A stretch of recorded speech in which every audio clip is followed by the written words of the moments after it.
હું ફૈઝાન ચિશ્તી, રતનભાઈ મસ્જિદ ટ્રસ્ટ, જામનગર.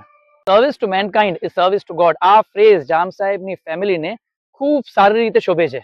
ના, એટલે હું એમ નથી કહેવા માંગતો કે આજ સુધી જે ભારત રત્ન અથવા તો પદ્મવિભૂષણ એવોર્ડ સરકાર તરફથી જે હસ્તીઓને મળતા આવ્યા છે એ અનડિઝર્વિંગ લોકોને મળ્યા છે. ના, અનડિઝર્વિંગ ના હોઈ શકે, કારણ કે સરકાર નક્કી કરે છે. સરકાર નક્કી કરે એટલે 101% ડિઝર્વિંગ લોકોને જ મળતા હોય. પણ આપણે જોયું કે ક્રિકેટના ક્ષેત્રમાં એવોર્ડ્સ મળ્યા છે ભારત રત્ન, અથવા તો સ્પોર્ટ્સ આર્ટ્સ એવા ક્ષેત્રમાં મહિલા છે અને 100% ડિઝર્વિંગ.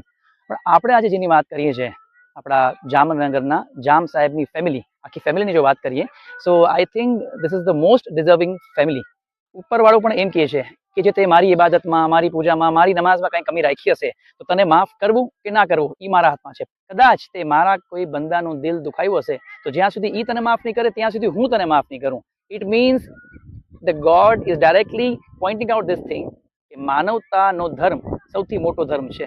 તો આપણે હવે એના ઉપરથી જ કહીએ છીએ કે જે જામ સાહેબ બાપુની ફેમિલીની વાત કરતા આવે છે, આપણે આજે કરીએ છીએ, એ જામ સાહેબ બાપુએ માનવતાના એકથી એક ચડિયાતા કામ જામનગરની જનતા માટે કર્યા છે. એ જમાના જામનગરમાં જે એમના કાર્યોની વાત કરીએ તો ધન્વંતરી અને સત્ય સાઈ સ્કૂલ આ એક બહુ મોટા એક્ઝામ્પલ છે.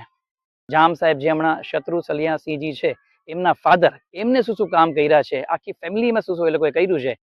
અને આ જે બેનરની વાત કરીએ કે જે આ બેનર મારવામાં આવ્યો છે ત્યાં, આ કોઈ એક વ્યક્તિ, કોઈ એક સંસ્થા, એક ટ્રસ્ટ કે એક કમ્યુનિટી તરફથી નથી.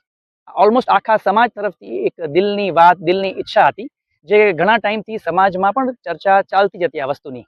પણ હવે જ્યારે આપણા આદરણીય પ્રધાનમંત્રી મોદી સાહેબ જ્યારે જામનગરમાં આવ્યા तो इस चीज को अमली जामा पहनाने में आया कि अभी यहाँ पर आए हैं तो हो सकता है कि हमारी ये रिक्वेस्ट, हमारी ये बात उन तक पहुंच जाए.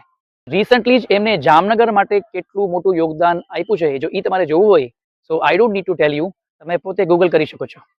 ખરેખર તો આપણા સ્કૂલ્સની બુક્સના, આપણા સિલેબસમાં જામ સાહેબની ફેમિલીનું એક ચેપ્ટર હોવું જોઈએ, તો આવનારી પેઢીને એ ખબર પડે કે આપણે કેવા દિલદાર રાજાની પ્રજા છીએ.